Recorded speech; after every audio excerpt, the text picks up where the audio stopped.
I am so excited to be on with you, sister. Welcome, Taina Lee Del Rio, and welcome to Fiercely Blessed. How are you today, sister? I'm great. How are you, my beautiful sister?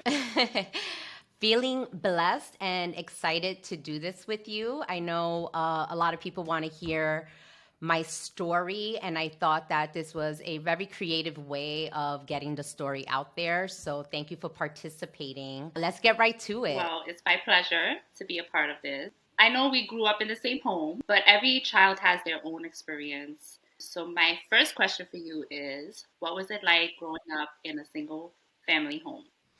The first word that comes to mind is there was pure chaos. And I say that because there were five of us sharing a two-bedroom apartment. So I remember us fighting over clothes, like who's wearing what. We would share each other's clothes and then get upset about it. I remember fighting over who took the longest in the bathroom and things like that.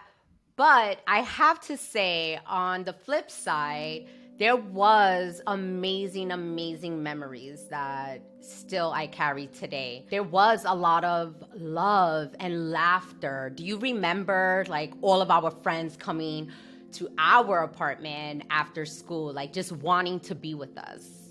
They just wanted to be with mommy. She was like the mom that everybody wanted. Oh my goodness. I remember my friends always saying like, "Oh, I wish my mother was like your mother." And I'm like, "Yeah, right. I wish I had your mother." And it was just such a stupid thing to say when we were younger, but now that I think about it and I look back, I can say mommy was truly different and amazing in so many ways. Her character just full of life and fun.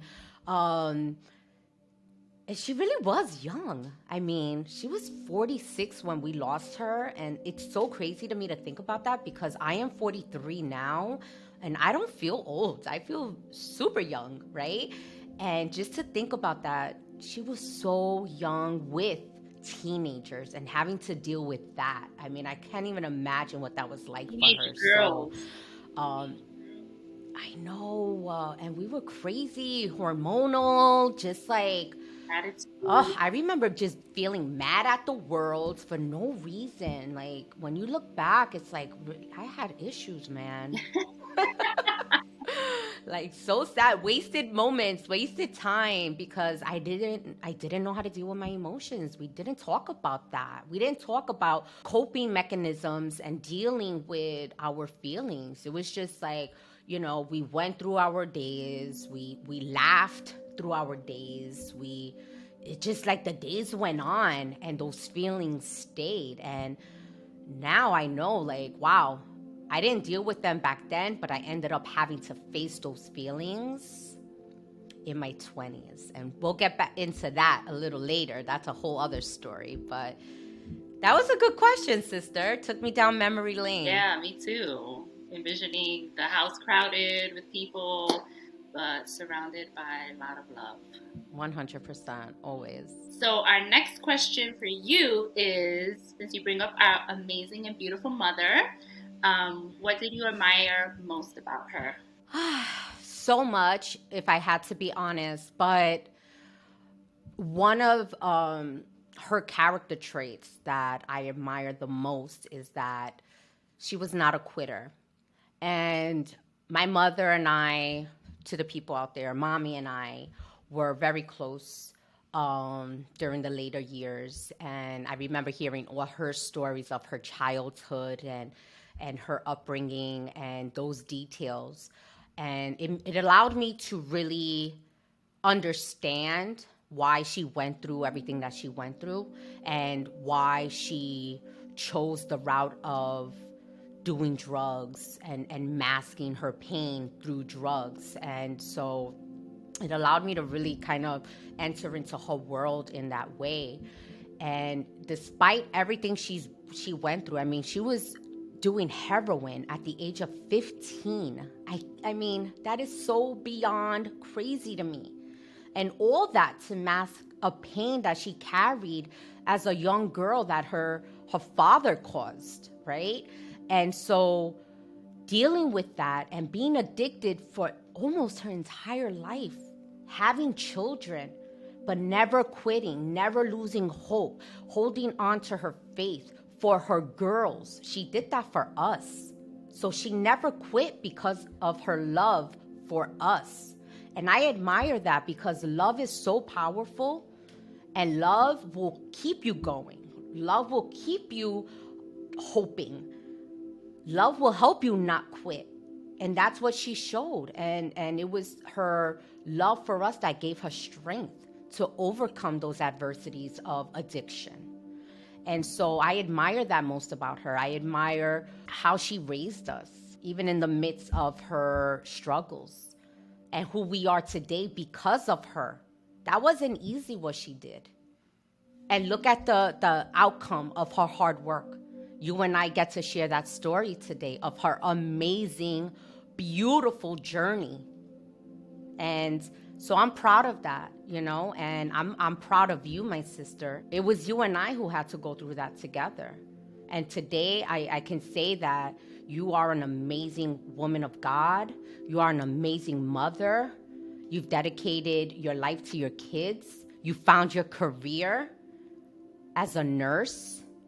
And now you support me on a level where I have never had this before.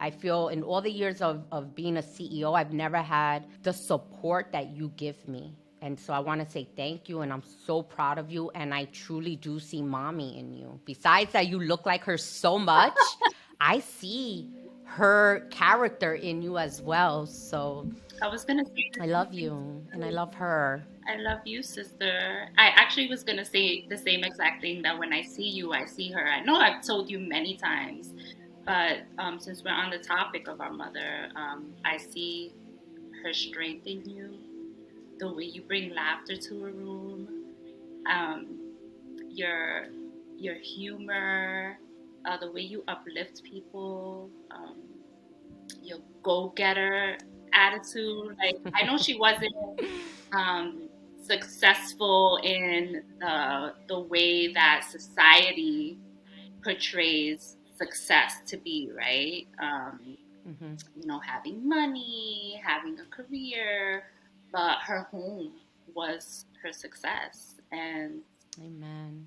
you and I are, like you said, a testament to that. Her legacy continues because of the work that she put into her girls. So I'm proud of you. I couldn't agree with you more. And her dedication to her home. Like, I remember, do you remember having dinner at like 3 o'clock every day? Yes. Like, dinner was ready at 3 o'clock. And I know we joke about, I wonder what she was doing all day. Was she like watching novelas? And then once it hit 2:30, she was like, let me get up, let me cook, I'm because they're home. going to They're be coming here in home. 30 Let minutes. me expect. Let me expect. Running to the kitchen, like, hurry up, hurry up. But I remember those meals being ready after Me school too. and being able to have that. And you know what's so crazy is that I also have friends who they had both parents, and they would go home and not have a meal. They would eat like at 8, 9 o'clock at night.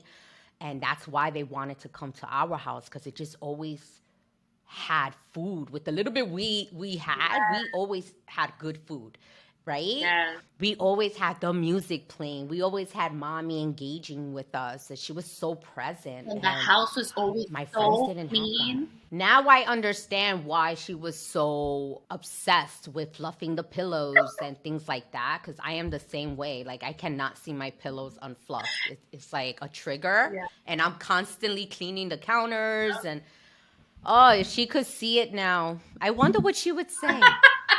She would say, "Good job, I think she would be like, what? good job, mamita." Yeah, right. I think she's going to be like, mira, sangana, I told you.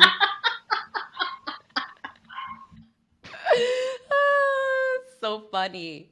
Well, this was an amazing time of going down memory lane. And I think it is the very beginning of people understanding how one's past and upbringing impacts their life and future.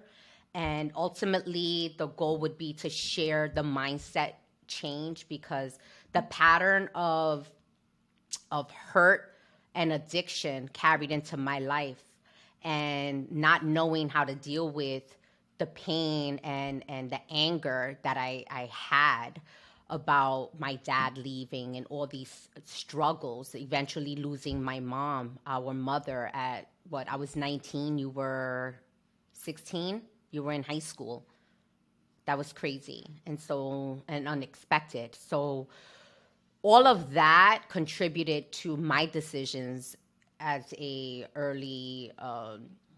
as a young adult in my early 20s. And so we'll get into all of that in deep details. I am here to be transparent. I cannot wait to share those struggles and adversities, but also the victories and the wins that have allowed me to grow into the woman I am today, and to be the woman of God, the CEO, the mother and wife and sister and friend that I am today, because of everything I had to go through. So, with no regrets, I look forward to sharing that. And I'm so glad that I was able to do this with you, my beautiful sister, who I adore so much. Oh, I love you.